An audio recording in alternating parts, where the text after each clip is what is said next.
Bom dia! Vamos de devocional especial. O tema é O Sofrimento Ensina. Vamos ler em Romanos capítulo 5, versículo de 1 a 5.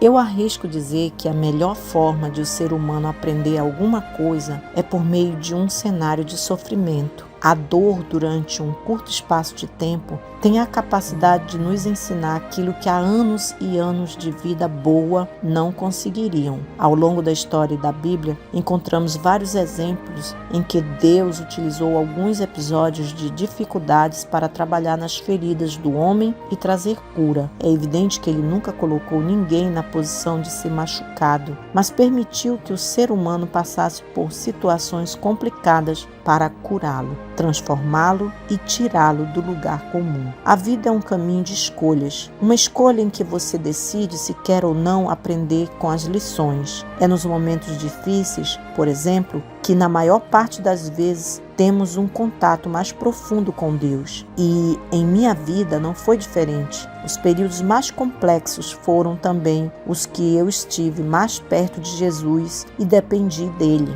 Quando eu tinha 25 anos, fiz um voto com Deus. Tomei a decisão de ser um pregador do Evangelho e não um advogado. Naquela época, eu e a Paulinha vivíamos no sufoco, cada um trabalhando em um emprego, pagando a faculdade, o apartamento, contas e mais contas. E nunca conseguíamos fechar o mês no azul. Sempre que o dinheiro faltava, meu pai ajudava com alguma despesa. Eu não aguentava aquela situação. E no momento em que larguei tudo para viver o meu propósito, disse ao Senhor: eu irei, mas nunca mais quero pedir ajuda para o meu pai ou qualquer outra pessoa.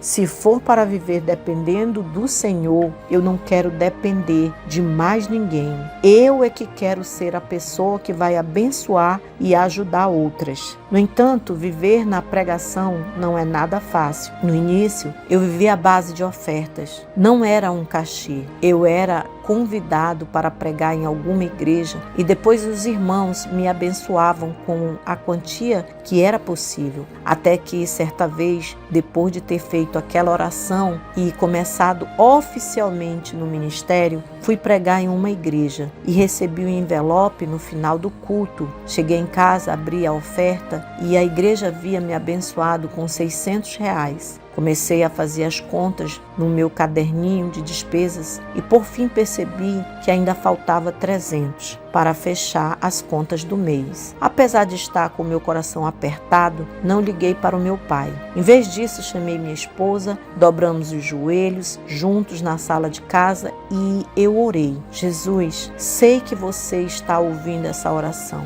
Eu preciso de uma resposta. O Senhor me chamou para viver no ministério e eu obedeci. Mas não temos como pagar essas contas. Precisamos de socorro. No dia seguinte, uma segunda-feira, eu precisava quitar os boletos. Acordei cedo, fui para a rádio onde trabalhava e de repente o líder da igreja do dia anterior apareceu do nada. Ele esticou a mão e disse: Dave, tenho um envelope aqui para você. Peguei e saí correndo para o banheiro. Abri aquela cartinha e me deparei com um bilhete que dizia: a bênção continua. Quanto tinha lá dentro? R$300, exatamente. Experiências assim jamais podem ser apagadas da nossa memória. São elas que não permitem que o nosso coração se perca. Hoje, pela graça de Deus, eu não dependo mais de ofertas, mas permaneço em total dependência do Senhor para tudo que faço, inclusive para pagar as contas, ainda que eu tenha uma renda mais estável. Quando decidimos ouvir a voz de Deus e obedecer, ainda que seja difícil, ainda que soframos muito em alguns momentos, nós colhemos os frutos. Deus mudou